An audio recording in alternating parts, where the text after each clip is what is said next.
السلام عليكم ورحمة الله وبركاته.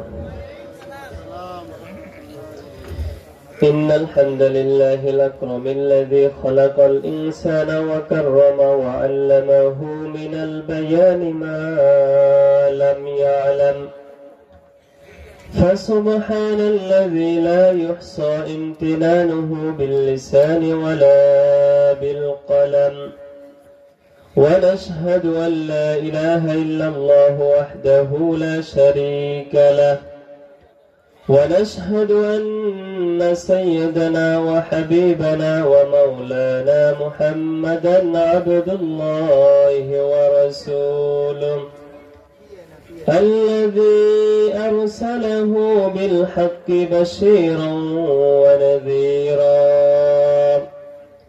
وداعيا إلى الله بإذنه وسراجا منيرا.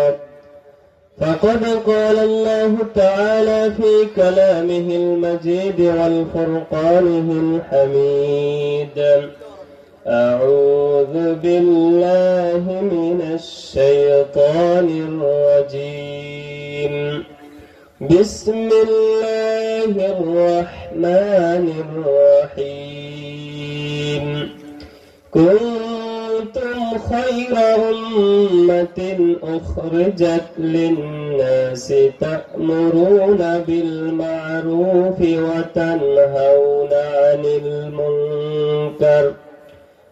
وقال تعالى في شان حبيبه مخبرا وآمرا: إن الله وملائكته يصلون على النبي يا أيها الذين آمنوا صلوا عليه وسلموا تسليما. সকলে মেহেরবানি করে দরুদ ইব্রাহিম পড়ি। اللهم صل على محمد وعلى آل محمد كما صليت على إبراهيم وعلى آل إبراهيم إنك حميد مجيد. اللهم بارك على محمد وعلى آل محمد كما باركت على إبراهيم وعلى آل إبراهيم إنك حميد مجيد. الحمد لله. আমরা রব্বুল আলামিনের দরবারে শুকরিয়া আদায় করি যে রব্বুল আলামিন আমাদেরকে পবিত্র মাগরিবের নামাজ জামাতের সহিত আদায় করার তৌফিক দান করেছেন এবং এর পরে আবার আমাদেরকে মাহফিলের প্যান্ডেলে আসার এবং কথা শোনার সেই সুযোগ করে দিয়েছেন। আমরা সেই মুনিবে ইলাহির দরবারে শুকরিয়া আদায় করি। সকলে বলি আলহামদুলিল্লাহ।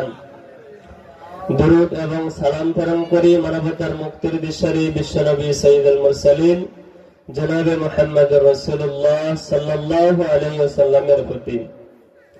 সম্মানিত উপস্থিতি হাজিরিন, আজকের মাহফিলের প্রধান আলোচক, প্রধান মেহমান হযরত মাওলানা ইয়াহিয়া তৌকি এবং বিশেষ মেহমান হযরত মাওলানা নিজামউদ্দিন আনসারী সাহেব এবং বিশেষ মেহমান হযরত মাওলানা শেখ আব্দুল্লাহ সাহেব সহ আরো আমন্ত্রিত উলামায়ে কেরাম।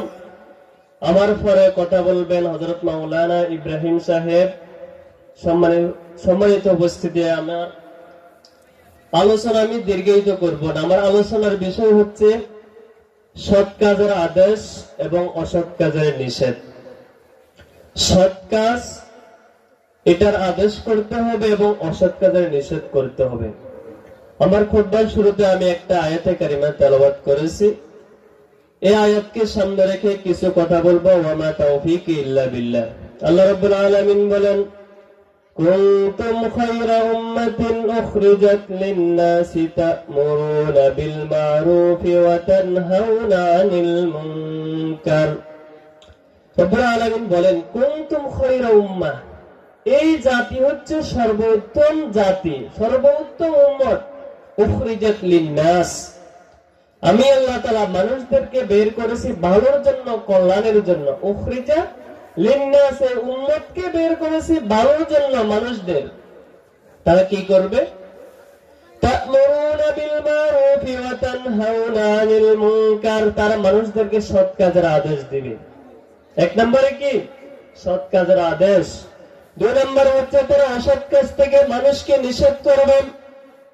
আল্লাহ রাসূল সাল্লাল্লাহু আলাইহি ওয়াসাল্লাম বলেন, মান রাআ মিনকুম মুনকার فليغيره بيده فإن لم يستطع فبلسانه فإن لم يستطع فبقلبه وذلك أضعف الإيمان রাসূল পাক সাল্লাল্লাহু আলাইহি ওয়াসাল্লাম ইরশাদ করেন, যখন তোমরা কোনো অন্যায় দেখবে, খারাপ কাজ দেখবে, মান রাআ মিনকুম মুনকার ফালইয়ুগাইয়িরহু বিয়াদিহি, তোমার হাত দ্বারা ওই অন্যায়কে প্রতিহত করবে।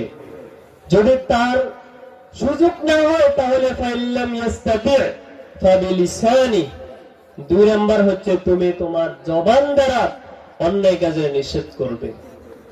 যদি এটাও না পারো তাহলে ওই অন্যায় কাজটাকে তুমি অন্তর হলেও ঘৃণা করতেই হবে। এটা হচ্ছে ঈমানের দুর্বলতম স্তর। তাহলে আল্লাহ রাসূল বলেছেন সৎ কাজের আদেশ করতেই হবে, অসৎ কাজের নিষেধ করতেই হবে। এটা মুসলমানের ঈমানি দায়িত্ব। আল্লাহ রাব্বুল আলামিন বলেন, ওয়ালতাকুম মিনকুম উম্মাতুন ইয়াদউনা ইলাল খায়রি ওয়া ইয়া'মুরুনা বিল মা'রুফি ওয়া ইয়ানহাউনা আনিল মুনকার ওয়া উলাইকা হুমুল মুফলিহুন। রাব্বুল আলামিন বলেন, ওয়ালতাকুম মিনকুম উম্মাহ, তোমাদের মধ্যে থেকে আমার একটি দল, ওয়ালতাকুম মিনকুম উম্মাহ ইয়াদউনা ইলাল খায়র, তোমাদের মধ্যে থেকে আমার একটি দল থাকা উচিত যারা মানুষদেরকে কল্যাণের দিকে ডাকবে। তোমাদের মধ্যে আমার একটি দল থাকা উচিত। কোন দল? যারা নাকি মানুষদেরকে কল্যাণের দিকে ডাকবে। ইয়া'মুরুনা বিল মা'রুফ, তাদের প্রথম কাজ হচ্ছে না তারা সৎ কাজের আদেশ করবেন। ওয়া ইয়ানহাউনা আনিল মুনকার, দ্বিতীয় নম্বর কাজ হচ্ছে তারা মানুষদেরকে অসৎ কাজ থেকে নিষেধ করবেন। তাহলে আল্লাহ তাআলা বলেছেন তোমাদের মধ্যে থেকে একটা দল থাকা উচিত। সকল মানুষ তো আর মানুষদেরকে ভালোর দিকে ডাকবে না। এই জন্য আল্লাহ তাআলা নির্দিষ্ট করে বলেছেন একটা দল বের হওয়া উচিত, তারা নাকি মানুষদেরকে সৎ কাজের আদেশ করে এবং অসৎ কাজের নিষেধ করে। এখন সৎ কাজের আদেশ, অসৎ কাজের নিষেধ, এই আয়াতগুলো থেকে সকল মানুষকে বোঝানো হয়েছে সকলে প্রত্যেকে ব্যক্তিগতভাবে সৎ কাজের আদেশ করবে এবং অসৎ কাজের নিষেধ করবে। এখন আবার আল্লাহ তাআলা নির্দিষ্টভাবে প্রত্যেক পিতামাতাকেও এই নির্দেশ দিয়েছেন। আল্লাহ রাব্বুল আলামিন কোরআনে কারীমে ইরশাদ করেন, হযরত লুকমান আলাইহিস সালাম তার সন্তানকে উপদেশ দিতে গিয়ে এই কথা বলেছেন। রব্বুল আলামিন বলেন, ইয়া বুনাইয়া কিমিস সালাতা ওয়া'মুর বিল মা'রুফি ওয়া ইয়ানহাউনা ওয়া নাহা আনিল মুনকার, হে আমার প্রিয়তম সন্তান, আমি তোমাকে উপদেশ দিতেছি, ইয়া বুনাইয়া কিমিস সালাত, তুমি নামাজ কায়েম করো। এরপরে বলেছেন তুমি সৎ কাজের আদেশ করো, অসৎ কাজের নিষেধ করো। সৎ কাজের আদেশ করতেই হবে, অসৎ কাজের নিষেধ করতে হবে। এখন সৎ কাজের আদেশ আপনি পিতা হিসেবে আপনার সন্তানকে করেন তো? সৎ কাজ, নামাজের আদেশ করা, এটা সৎ কাজ। আপনার সন্তান খারাপ পথে চলতেছে, ওই খারাপ কাজ থেকে নিষেধ করা, এটা অসৎ কাজের নিষেধ। আপনার সন্তান নামাজ পড়ে না, আপনি আপনার সন্তানকে নামাজ পড়ার জন্য আদেশ করেন তো? আল্লাহ রাসূল সাল্লাল্লাহু আলাইহি ওয়াসাল্লাম বলেন, মুরু আওলাদাকুম বিস-সালাতি ওয়া হুম আবনাউ 7 সিনিন, যখন তোমার সন্তানের বয়স 7 হবে তখন তুমি তোমার সন্তানকে নামাজের জন্য আদেশ করো। আর যখন তোমার সন্তানের বয়স ওয়া হুম আবনাউ 10 সিনিন, অর্থাৎ 10 বছর পর্যন্ত, 7 থেকে 10 বছর এই সীমাটার মধ্যে তুমি তোমার সন্তানকে নামাজের আদেশ করো। এই 3 বছর পর্যন্ত আদেশ করার পর যদি নামাজ না পড়েন, 10 বছর হয়ে যাওয়ার পর ওই সন্তানকে তুমি আবার প্রহার করো, মারো নামাজের জন্য। এখানে একজন পিতা হাত তোলেন তো যে আপনি আপনার সন্তানকে নামাজ না পড়ার কারণে পিটেছেন, প্রহার করেছেন। এরকম বাবা পাওয়া যাবে? এখানে এরকম এখন আমরা বাবা হতে পারি নাই। সন্তান নামাজ পড়ে না, এই জন্য এখনো সন্তানকে এই জন্য পিটাইতে পারি নাই। কিন্তু শয়তান যখন ওয়াসওয়াসা দিয়ে সন্তানকে বিভিন্ন রকমের ধোঁকায় ফেলে দেয়, ওই অসৎ কাজ থেকে আমরা নিষেধ করতে পারি না সন্তানদেরকে। আল্লাহ তাআলা হযরত লোকমান আলাইহিস সালামের উপদেশটা এখানে আল্লাহ তাআলা কোরআনের বাণী হিসেবে আমাদেরকে আল্লাহ তাআলা কোরআন হিসেবে দিয়ে দিয়েছেন। এরপরে সৎ কাজের আদেশ আর কে করবে? আল্লাহ রাব্বুল আলামিন বলেন, الذين إن مكناهم في الأرض أقاموا الصلاة وآتوا الزكاة وأمروا بالمعروف ونهوا عن المنكر। আল্লাহ রাব্বুল আলামিন বলেন, الذين إن مكناهم في الأرض, আমি যখন কোন ব্যক্তিকে, কোন মানুষকে কোন জায়গার শাসক বানাই, নেতা বানাই, ক্ষমতা দিই, যে মানুষকে যেখানে আমি আল্লাহ তাআলা নেতৃত্ব দান করব, তার প্রথম কাজ হচ্ছে চারটা। প্রথম কাজ হচ্ছে তারা আকামুস সালাহ, 1 নম্বরে নামাজ কায়েম করবে, ওয়া আতুজ যাকাত, 2 নম্বরে তারা যাকাত চালু করে দিবে। তারপরে 3 নম্বরে কাজ হচ্ছে ওয়া আমারু বিল মারুফ, সৎ কাজের আদেশ করবে, ওয়া নাহাউ আনিল মুনকার, মানুষদেরকে অসৎ কাজ থেকে তারা নিষেধ করবে। এমন একজন নেতা দেখান তো, যে নেতা সৎ কাজের আদেশ করে, অসৎ কাজের নিষেধ করে, নামাজ পড়ে এবং মানুষদেরকে নামাজ পড়ার জন্য কথা বলে। বাংলার জমিনে যে দলগুলো রয়েছে, এই দলগুলোর মধ্যে এমন একজন নেতাকে আপনি দেখান যার মধ্যে 4টা গুণ আছে? তাহলে যে নেতার মধ্যে এই গুণ নেই, ওই নেতা এখনো নেতা হওয়ার যোগ্য নয়। যেই নেতার মধ্যে 4টা গুণ পাওয়া যাবে, ওই ব্যক্তি হচ্ছে প্রকৃত নেতা। নির্বাচন তো আসতেছে, ফেব্রুয়ারি 12 তারিখ নির্বাচন, নেতা নির্বাচনের দিন। ওই দিন আপনাদের কর্তব্য হচ্ছে যেই নেতার মধ্যে 4টা গুণ পাওয়া যাবে, ওই ব্যক্তিকে আপনি সিল মারবেন, ওই ব্যক্তির মার্কায় আপনি ভোট দিবেন। কারণ আল্লাহ তাআলা বলে দিয়েছেন সূরা হজ্জের 41 নম্বর আয়াত, আপনি আজকে খুলে দেখেন, একজন নেতার 4টা গুণ। ওই নেতা সর্বপ্রথম নিজে নামাজ পড়বে, তারপরে নামাজের জন্য আদেশ করবে, এরপরে তিনি যাকাত সমাজে প্রতিষ্ঠিত করবে। 3 নম্বরে যে গুণ, সেটা হচ্ছিল সৎ কাজের আদেশ করবে। সৎ কাজের আদেশ করতে হলে পাওয়ার লাগে, শক্তি লাগে, নেতা হওয়া লাগে। আল্লাহ রাসূল সাল্লাল্লাহু আলাইহি সাল্লাম বলেন, যখন কোন ব্যক্তি সৎ কাজের আদেশ করবে, তার মধ্যে এমন পাওয়ার থাকতে হবে, যে ব্যক্তি আদেশ করার পর যদি কোনো মানুষ অমান্য করে, তাকে শাস্তি দেওয়ার ক্ষমতা রাখে। নেতার ক্ষমতা আছে না? কোন মানুষ অন্যায় করলে তাকে শাস্তি দেওয়ার ক্ষমতা আছে না নেতার? তাহলে ওই ব্যক্তি তো নেতা, যিনি শাস্তি দিতে পারেন মানুষদেরকে, আর ওই ব্যক্তি সৎ কাজের আদেশ করবেন। আজকে বাংলার জমিনের নেতারা যদি সৎ কাজের আদেশ করত, অসৎ কাজের নিষেধ করত, আর সমাজে এসব অন্যায়, জুলুম আর নির্যাতন এভাবে ঘটতো না, সংগঠিত হতো না।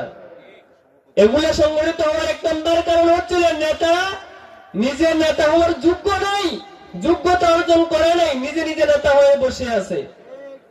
এই জন্য আজকে তারা অসৎ পথের দিকে হাঁটতেছে, আর তাদের কর্মীদেরকে অসৎ পথের দিকে নিয়ে যাইতেছে। সম্মানিত হাজিরিন, কিয়ামতের ময়দানে ওই মানুষগুলো তারা আল্লাহ তাআলার দরবারে বলবেন। আল্লাহ রাব্বুল আলামিন বলেন, ইয়াউমা তুকাল্লাবু ওয়ুজুহুহুম ফিন-নার ইয়াকুলুনা ইয়া ওয়াইলাতানা মা লিহাযাল কিতাব। আল্লাহ রাব্বুল আলামিন বলেন, ইয়াউমা তুকাল্লাবু ওয়ুজুহুহুম ফিন-নার ইয়াকুলুনা ইয়া লাইতানা আতা'না আল্লাহ ওয়া আতা'না আর-রাসূলা। কিয়ামতের ময়দানে কিছু মানুষের মুখমণ্ডলে আগুনের ছেক দেওয়া হবে।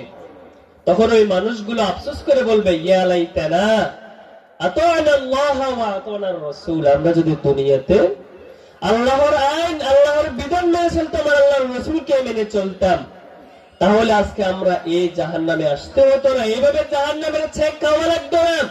তখন তারা আফসোস করে বলবেন, ক্বালু রাব্বানা ইন্না আতা'না সাদাতানা ওয়া কুবরা'ানা ফাআদাল্লুনা আস-সাবিলা।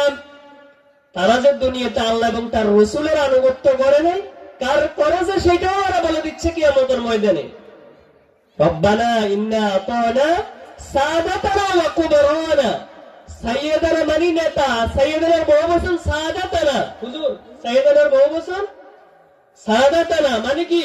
নেতাগণের আনুগত্য করেছি আমরা, আল্লাহ এবং তার রাসূলের আনুগত্য করি নাই।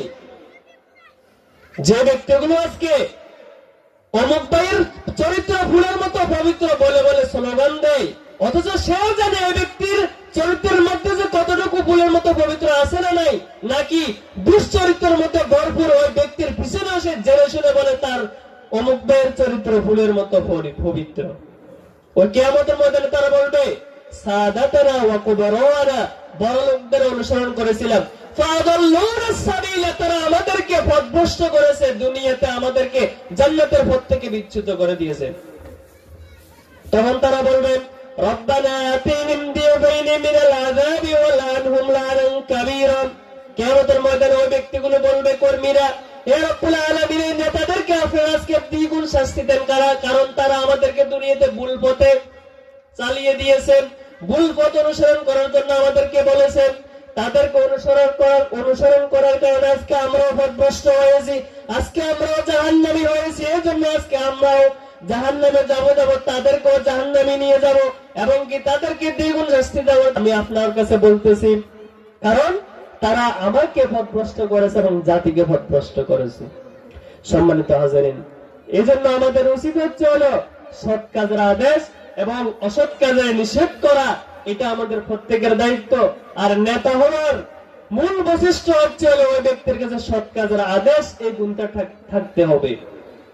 সৎ কাজের আদেশ যদি আমি আপনি না করি কি হবে জানেন? আল্লাহ রাসূল সাল্লাল্লাহু আলাইহি সাল্লাম একদিন হাদিসে কুদসিতে ইরশাদ করেন, আল্লাহু আযজা ওয়া জাল্লা ইলা জিবরাইল আলাইহিস সালাম আন ইকলিব মাদিনাতা কাযা ওয়া কাযা। আল্লাহ রাব্বুল আলামিন স্বয়ং হযরত জিবরাইল আলাইহিস সালামকে ডাক দিয়ে বললেন, হে জিবরাইল, তুমি যাও অমুক অমুক শহরগুলো তুমি উল্টিয়ে দাও।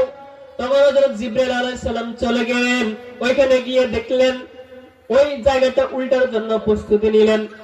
তখন দেখলেন ওইখানে এমন একজন আদাত, এমন একজন ব্যক্তি ছিল, চোখের ফলক মারার জন্য 1 মিনিট 1 সেকেন্ডের জন্য তিনি অন্যায় করে নাই। তখন সাথে সাথে জিবরাইল আলাইহিস সালাম আল্লাহ তাআলার দরবারে চলে গেলেন, গিয়ে বললেন, ইয়া মাবুদ, ইয়া রব্বুল আলামিন, আমার দ্বারা তো হলো না ওই ব্যক্তি ওই জায়গাটা ওই শহরটা উল্টিয়ে দেওয়ার জন্য। তখন আল্লাহ তাআলা জিজ্ঞেস করলেন, কেন পারলে না তুমি? তোমাকে তো আমি আদেশ করেছিলাম। তখন হযরত জিবরাইল আলাইহিস সালাম বললেন, ওইখানে এমন একজন বুজুর্গ, এমন একজন আদত ছিল যিনি চোখের ফলক মারার জন্য তিনি অন্যায় করেন নাই। তখন আল্লাহ রাব্বুল আলামিন ওই জিবরাইল ফেরেশতাকে বললেন, ওই ব্যক্তিকে সহ ওই জায়গাটা সহ উল্টিয়ে দাও, কারণ তার আশেপাশে যে লোকগুলো অন্যায় করেছিল ওই ব্যক্তি সৎ কাজের আদেশ দেয় না এবং অসৎ কাজ থেকে মানুষকে নিষেধ করে নাই। নিজে মাত্র সৎ কাজ করেছে, নিজে নামাজ পড়েছে, নিজে রোজা রেখেছে, নিজে দান সদকা করেছে, কিন্তু তার সমাজে মানুষগুলো যে অসৎ হয়ে গেল, মানুষগুলো নামাজ পড়তো না, খারাপ কাজের মধ্যে লিপ্ত ছিল, তাদেরকে 1 মিনিটের জন্য ওই ব্যক্তি সৎ কাজের আদেশ করে নাই এবং অসৎ কাজ থেকে মানুষকে নিষেধ করে নাই। এই জন্য আল্লাহ তাআলা বলেছেন, ওই ব্যক্তিকে সহ, ওই আদত ব্যক্তিকে সহ এবং ওই এলাকার জনগণ সহ তুমি ওই শহরটাকে উল্টিয়ে দাও। তাহলে এই হাদিস থেকে কি বুঝলাম আমরা? সৎ কাজের আদেশ অসৎ কাজের নিষেধ না করে আমি ব্যক্তিগতভাবে যদি সৎ কাজ করতেই থাকি, আমার আশেপাশে লোকগুলো যদি খারাপ হয়ে যায়, তখন আযাব যখন ওই ব্যক্তিগুলোর উপর আসবে, আমি সৎ থাকার কারণে আমার উপরে আযাবটা ক্ষমা থাকবে না, আমাকে সহ আযাব পতিত হবে। এজন্য আমাদের উচিত প্রত্যেকের জায়গা থেকে সৎ কাজের আদেশ করতে হবে।